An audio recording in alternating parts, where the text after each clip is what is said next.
Dude, bison, diesel Deepavali ரேஸில் முந்த போவது எது? இந்த ஆண்டு தீபாவளி ரேஸில் பிரதீப் ரங்கநாதன் நடித்துள்ள டியூட், மாரி செல்வராஜ் இயக்கத்தில் த்ருவ் விக்ரம் நடித்துள்ள பைசன், ஹரிஷ் கல்யாண் நடித்துள்ள டீசல் ஆகிய 3 முக்கிய படங்கள் திரையரங்குகளில் வெளியாகின்றன. தீபாவளி திங்கட்கிழமை வருவதால் இந்த 3 படங்களுமே அக்டோபர் 17ஆம் தேதி வெள்ளிக்கிழமையே ரிலீஸ் ஆகின்றன.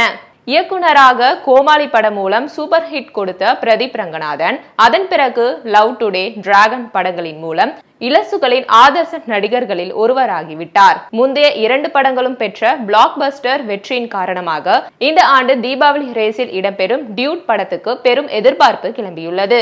அதற்கு ஏற்றவாறு பக்காவாக திட்டமிட்டு ரிலீஸுக்கு 1 மாதம் முன்பே ப்ரமோஷனையும் தொடங்கியது படக்குழு.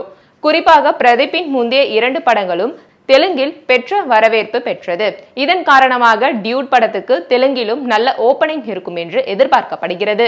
லவ் டுடே, டிராகன் படங்களைப் போலவே சரவெடி போன்ற திரைக்கதை மட்டும் இருந்துவிட்டால் டியூட் படம் பிரதீப்புக்கு ஹேட்ரிக் வெற்றியாகிவிடும்.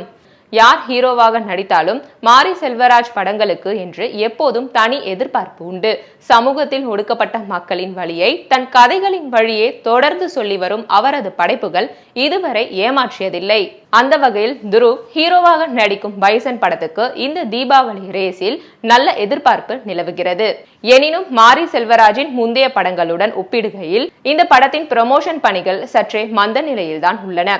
சமூக வலைதளங்களில் கூட பெரிதாக விளம்பரங்கள் இல்லை. குறிப்பாக மாரி செல்வராஜின் முந்தைய படமான வாழையில் கலையரசனை தவிர தெரிந்த முகங்கள் யாரும் இல்லை என்றாலும் அந்த படத்துக்கு நல்ல விளம்பரம் செய்யப்பட்டது. பாடல்களும் ரிலீஸுக்கு முன்பே ஹிட் ஆகின.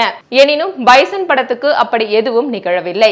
இருப்பினும் எவ்வளவு விளம்பரம் செய்தாலும் படத்தின் கண்டென்ட் தரமாக அமைந்துவிட்டால் வெற்றியை யாராலும் தடுக்க முடியாது.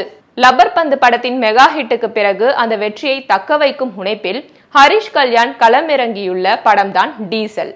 தீபாவளி ரேஸில் உள்ள இந்த படத்துக்கும் பெரிய அளவில் விளம்பரங்கள் இல்லை என்றாலும் இதன் ட்ரெய்லர் எதிர்பார்ப்பை கூட்டும் வகையில் அமைந்திருந்தது ஒரு பிளஸ் பாயிண்ட் என்று சொல்லலாம். நமது வாகனங்களுக்கு பெட்ரோல், டீசல் போடுவதோடு சென்று விடுகிறோம். அதற்கு பின்னால் சில அதிர்ச்சியான சம்பவங்கள் கிடைத்தன. அது பெரிய உலகமாக இருந்தது. அது மக்களுக்கு தெரிய வேண்டும் என்று நினைத்ததால் இந்த படத்தை உருவாக்கி இருக்கிறேன் என்று இயக்குனர் சண்முக முத்துசாமி கூறியிருக்கிறார். 2014ஆம் ஆண்டுக்குள் நடக்கும் ஆக்ஷன் கதை, பழவேற்காட்டில் பிரம்மாண்ட செட், கடலுக்குள் மட்டும் 40 நாட்கள் படப்பிடிப்பு என டீசல் படத்தின் பின்புல தகவல்கள் ஆர்வத்தை தூண்டுகின்றன. லப்பர் பந்து போல மவுத் டாக்கில் பாசிட்டிவ் விமர்சனங்கள் பரவினால் டீசல் படமும் சத்தமின்றி சாதிக்க வாய்ப்புண்டு. தீபாவளி ரிலீஸை பொறுத்தவரையில் டியூட், பைசன், டீசல் ஆகிய 3 படங்களை தவிர நட்டி நடித்துள்ள கம்பி கட்டின கதை, சமுத்திரக்கண்ணி, கௌதம் மேனன் நடித்துள்ள கார்மேனி செல்வம் ஆகிய படங்களும் வெளியாகின்றன.